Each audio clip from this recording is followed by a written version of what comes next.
លោកពុកឆាប់សម្រេចចិត្តទៅបើសិនកើស៊ីនជីមកដល់ផែនការពុកត្រូវបរាជ័យហើយ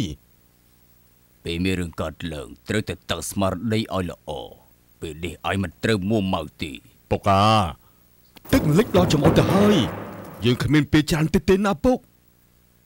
កាលឆ្នាំនោះអបរាជលីលីស៊ីងចំណែនជាមួយនឹងពួកយើងមានទ្រព្យសម្បត្តិច្រើន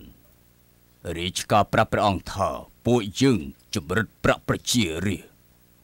ឲ្យទៅហ៊ានឡោមព័ទ្ធផ្ទះរបស់ពួកយើងម្ដាយរបស់ឯងភ័យលុះព្រលឹងអស់ពេលនោះឯងនៅទូចឯងមិនដឹងពីរឿងអ្វីកើតឡើងទេស្ថានភាពនៅថ្ងៃនោះពិតជាគ្រោះថ្នាក់ខ្លាំងណាស់ម្នាក់ភ័យលុះព្រលឹងរកគិតអ្វីគិតមិនចេញទេពុកក៏បានឲ្យអ្នកបំរើបើកទ្វារធំដើម្បីឲ្យពួកគេមកឆែកឆេរផ្ទះរបស់យើងអ្នកផ្ទះឃើញយើងបើកទ្វារឲ្យពួកគេជួបក៏នាំគ្នារត់ហើយលោកពុកខ្ញុំស្ទើរនឹងឈួតទៅហើយ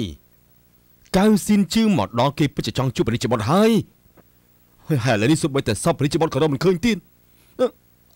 ឲ្យគេជួបជាមួយនឹងស្អីទៅពីមុនយើងធ្វើការមានតែហ៊ានយាមទាំងថ្ងៃទាំងយប់សូម្បីតែផោមក៏មិនហ៊ានផោមដែរព្រះអង្គសរសើរយើងថាខំប្រឹងប្រែងធ្វើការខ្លាំងណាស់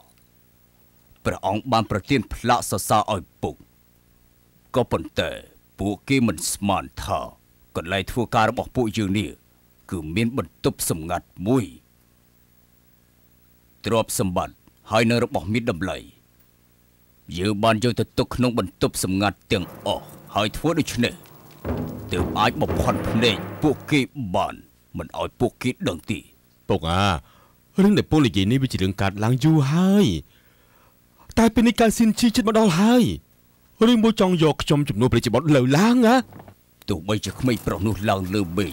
ព្រះរាជបុត្រលើឡើងចុះក្រោមដីក៏ដោយទប់ទល់ជាមួយកៅស៊ីនជីយើងមានមធ្យោបាយអាចទប់ទល់បានលោកពុក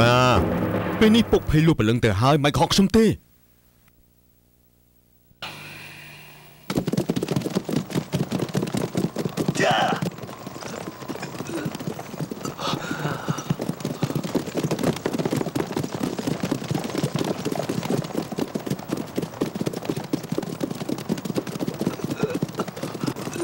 នៅខាងមុខនោះហើយឲ្យឆាប់ឡើងកុំឲ្យទៅរួចអស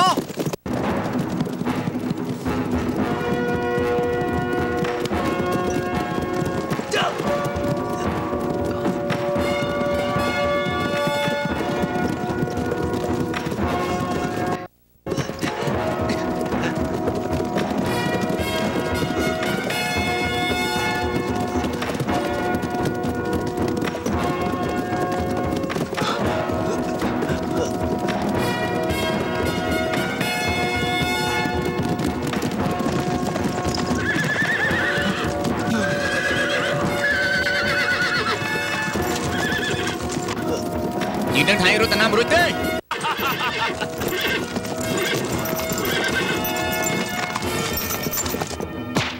ឆាប់ប្រាំមកបាត់ទូជីលាក់នៅកន្លែងណាប្រាំមកយកប្រាំភ្លាមឯងមិនប្រាប់ទេងាប់ទេឆាប់ប្រាំភ្លាមមិនប្រាប់ហើយកើឆាប់ប្រាំមកកុំឲ្យឈីសាច់បាត់អូជីលាក់ទុំនៅកន្លែងណាទៅបាត់អូជីនៅណាប្រាំយើងភ្លាមមកសាលីហ្វីយើងមិនលើកលែងឯងទេយើងត្រូវសម្លាប់ឯងឲ្យបានសងសឹកឲ្យពុករបស់យើងសម្លាប់ឯងសងសឹកឲ្យពុករបស់យើងចង់ចាយើងវាយទៀតមិនប្រាំវាយថែមទៀតហើយកើឯងក៏ធ្វើបាបខ្លួនឆាប់ប្រាប់យើងភ្លាមមកជប់ភ្លាមលំចាស់អ្នកណោឯងវាយហើយកើគឺមកពីគេ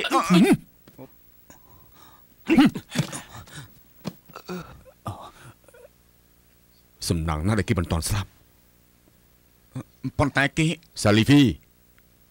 ឯងចេញទៅបាទលំចាស់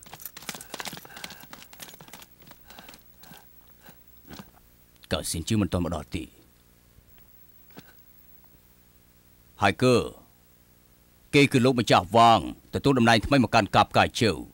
បាយមហូបនេះលោកម្ចាស់វ៉ាងបានឲ្យចុងភៅធ្វើឲ្យឯងណោះ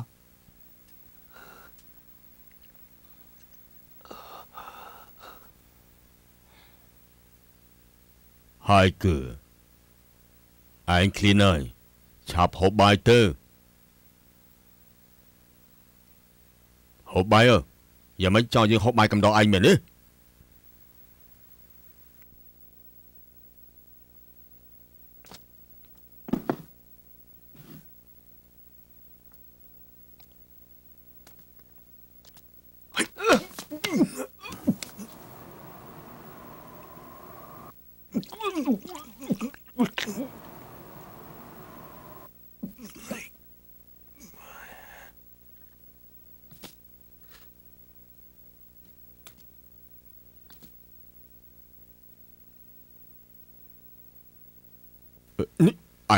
ឯងដែរឲ្យគេផឹកទៅឲ្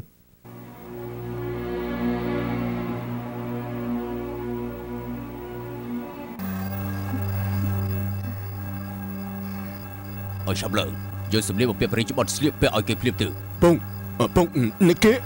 កុំនិយាយច្រើនពេកឆាប់ដូរខោឲ្យគេភ្លាមទៅពេលផ្លាស់សម្លៀកបំពាក់ហើយបានន័យថាបរិយាបន្នលើឡើងរស់ឡើងវិញហើយអូពងខ្ញុំយល់ហើយមិននឹកស្មានតែពុករកឃើញល្បិចនេះតតែសោះ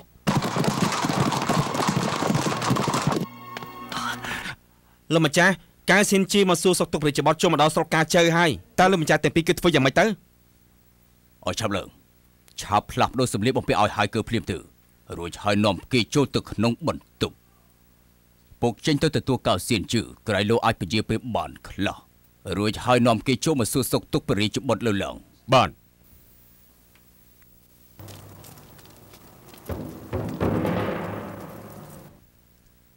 លោកម្ចាស់វ៉ាងមកខ្លាចនេះហត់ធ្វើដំណើរមកពីរាជធានីកៅសៀនជឺមិនបានមកទទួលលោកម្ចាស់សុំលោកម្ចាស់កុំប្រកែកប្រកាន់អូ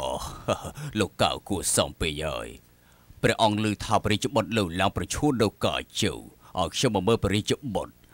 មកតាមផ្លូវខ្ញុំមិនបានឈានចូលសួរសុខទុក្ខតាមខេត្តស្រុកសូមលោកកុំប្រកែកប្រកាន់ជាមួយខ្ញុំដែរខ្ញុំបានដំណឹងនេះភ្លាមខ្ញុំក៏បញ្ញាប់មកកាជើ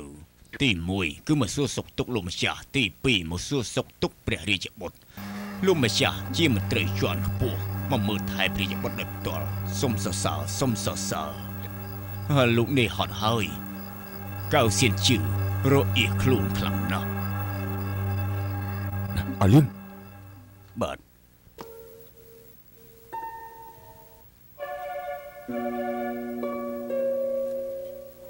កាលពីមុនខ្ញុំបានលើត្រឹមតែឈ្មោះថ្ងៃនេះខ្ញុំបានជួបមុខលោកម្ចាស់ពិតជាមានកិត្តិយសសម្បើមណាស់អូយ៉ាគួរខ្មាស់អៀនណាសុវត្ថិភាពរាជបុត្រគឺសំខាន់ខ្លាំងណាស់កាលពីម្សិលមិញកូនប្រុសខ្ញុំវាងជន់បានប្រាប់ខ្ញុំក៏ប្រញាប់ធ្វើដំណើរមកកាន់កាជើលោកម្ចាស់មកគឺល្អខ្លាំងណាស់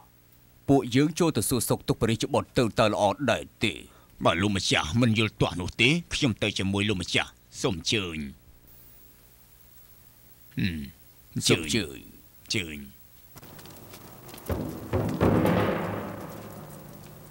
អូពងលោកម្ចាស់កៅលោកទាំងពីរមកហើយអាការៈប្រជាបុត្រចាំមិនទៅហើយប្រជាបុត្រគ្រុនផ្ដាសាយសុខភាពខ្សោយត្រូវសម្រាប់ទីនេះមួយរយៈសិនណាដាក់ថ្នាំរួចហើយទៅ10ភួយរួចហើយថ្នាំកំពុងតែដេញរោគបែកញើសពេញប្រកាយត្រូវតែឆាប់រកគ្រូពេទ្យពូកែព្យាបាលឲ្យប្រជាបុត្រដើម្បីឲ្យប្រជាបុត្រឆាប់ជាព្រះអង្គប្រកាសជាមានរង្វាន់ប្រទានឲ្យពួកយើងលោកពងលោកម្ចាស់សូមទុកចិត្តចុះមិនអីទេ